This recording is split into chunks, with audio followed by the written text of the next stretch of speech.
मंत्र नहीं कर सकते। कथा सुनते सुनते मंत्र मत करो, जैसे गुरु मंत्र मिला है या कोई और मंत्र प्राप्त है, वो कथा सुनते सुनते मत करो। उसमें तो ध्यान आपका केंद्रित होना चाहिए। माला करने का एक नियम होता है, आपको मन में निकुंज का निर्माण, आप सबको हमारी आवाज आ रही है, तो मन में एक निकुंज का निर्माण करना होता है और उस निकुंज में प्रिया प्रियतम विराजमान। माला कैसे की जाती है, ध्यान से सुनो, आज बताते हैं एक विधि। हम अपनी विधि बता रहे हैं, इसमें आप अपने आचार्य अपने गुरुओं से पूछ सकते हो, वो जैसा कहें वैसा करो।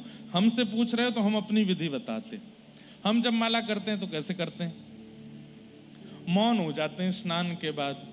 मौन हो जाने के बाद मन में हमारी गुरु परंपरा का द्वय मंत्र है, वो चलता रहता है और उतनी देर फिर ठाकुर जी का चिंतन बना रहेगा। गिरधर लाल जी की भुजा का, चरणों का, मुखमंडल का, नेत्रों का, कान का, उदर का, सब ये चिंतन आते रहेंगे बार बार चित्त में। व्रज की रज का, यमुना जी का, गिरिराज जी का, वृक्षों का, बिहारी जी का, राधा वल्लभ जी का, राधा रमण जी का, रंगनाथ भगवान का और अपने गुरुदेव का, ये चिंतन बनता रहेगा, आता रहेगा बार बार। और कैसे करना, चलते फिरते रहो, कपड़े पहनते रहो, बाल काटते रहो और बीच बीच में उनका स्मरण करते रहो। गुरुदेव को प्रणाम, अपने आचार्य को प्रणाम, अपने ठाकुर को प्रणाम, राधा रमण जी को प्रणाम। एक एक क्षण में सारी ग्राफिक्स आपके आंखों के आगे आते रहेंगे। उसके बाद फिर तिलक स्वरूप धारण करो। तिलक स्वरूप धारण करने के बाद में अब शिखा है, शिखा बांध लो। उसके बाद में आसन पर बैठ जाओ। आसन पर बैठ करके बढ़िया इत्र हाथ में लगाओ, इत्र को पूरी माला पर लगाओ। माला की इत्र प्रसादी करके अपने अंग पर लगा लो, खूब सुंदर बढ़िया वाला इत्र। और उसके बाद नेत्र बंद करके नेत्र के भीतर एक सुंदर विचार बनाओ।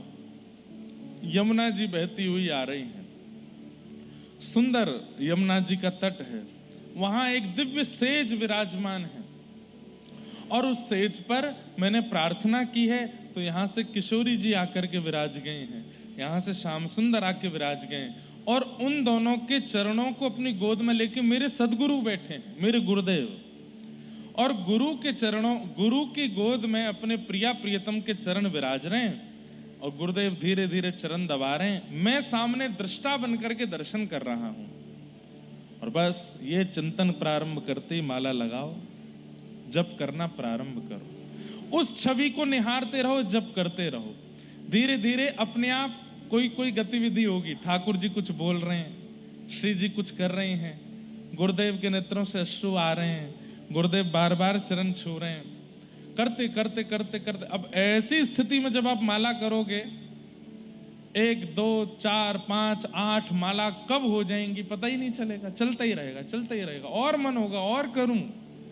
धीरे धीरे धीरे 6 महीना, हफ्ता, 6 महीना, साल, 1.5 साल, 2 साल जब व्यतीत हो जाएगा तो फिर क्या अनुभव हुआ करेगा कि अब गुरुदेव बैठे हैं किशोरी जी के और हर बार वस्त्र अलग पहन के आए हैं, हर बार मौसम अलग है, हर बार यमुना जी का स्थान अलग है, हर बार वो निकुंज अलग है। कभी गिरिराज जी के पास है, कभी यमुना जी के पास है, कभी किसी घाट पर है, कभी किसी घाट पर है, कभी रात्रि है, कभी सांझ है, कभी सवेरा है।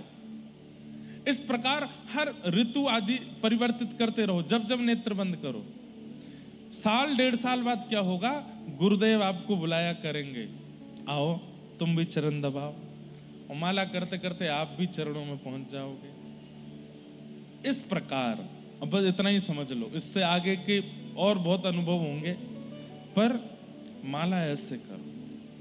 माला ये नहीं कि गुरुदेव ने कहा 8 माला करनी, 16 माला करो, फेर रहे हैं महाराज, खींच रहे हैं उसको। ऐसे माला का क्या फायदा, कोई फायदा नहीं। माला का एक नियम है, माला का एक भाव है, वो माला इसलिए करी जा रही है, इसलिए गुरुदेव ने आज्ञा की ताकि आप जहां हैं, जिस स्तर पर हैं, उससे थोड़ा ऊपर जाइए। लेकिन हम क्या कर रहे हैं, हम और नीचे गिर जाते हैं। क्यों? केवल उसको एक नियम मान करके करते हैं, नियम नहीं है वो। और जब तक माला नियम लग रही है, जब तक नाम नियम लग रहा है, जब तक ठाकुर सेवा नियम लग रहा है, मत करिए उसको।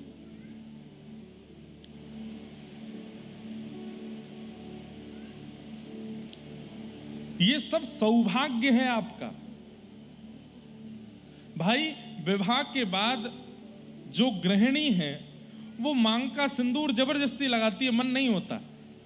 गले में मंगलसूत्र जबरदस्ती पहनती है, मन नहीं होता। सास ससुर को प्रणाम जबरदस्ती करती है, मन नहीं है। घर के काम काज जबरदस्ती 100 सुनाते सुनाते करती है, तो फिर मन में भाव नहीं आएगा कि तो फिर ब्याह क्यों किया जब ये सब जबरदस्ती है। तो ब्याह किया है तो सौभाग्य मान करके सिंदूर लगाओ, सौभाग्य मान करके मंगलसूत्र पहनो, सौभाग्य मान करके घर को अपना मान के कार्य करो, सौभाग्य मान के माता पिता की सेवा करो। ठीक वैसे ही भगवान नाम भी एक सौभाग्यवती नारी की तरह करना चाहिए। वो सौभाग्य मानिए कि मैं तिलक धारण करूं, सौभाग्य मानिए कि मैं कंठी पहनूं, सौभाग्य मानिए कि मैं ठाकुर जी की सेवा करूं, सौभाग्य मानिए कि मैं नाम जप करूं। वो सौभाग्य लगना चाहिए।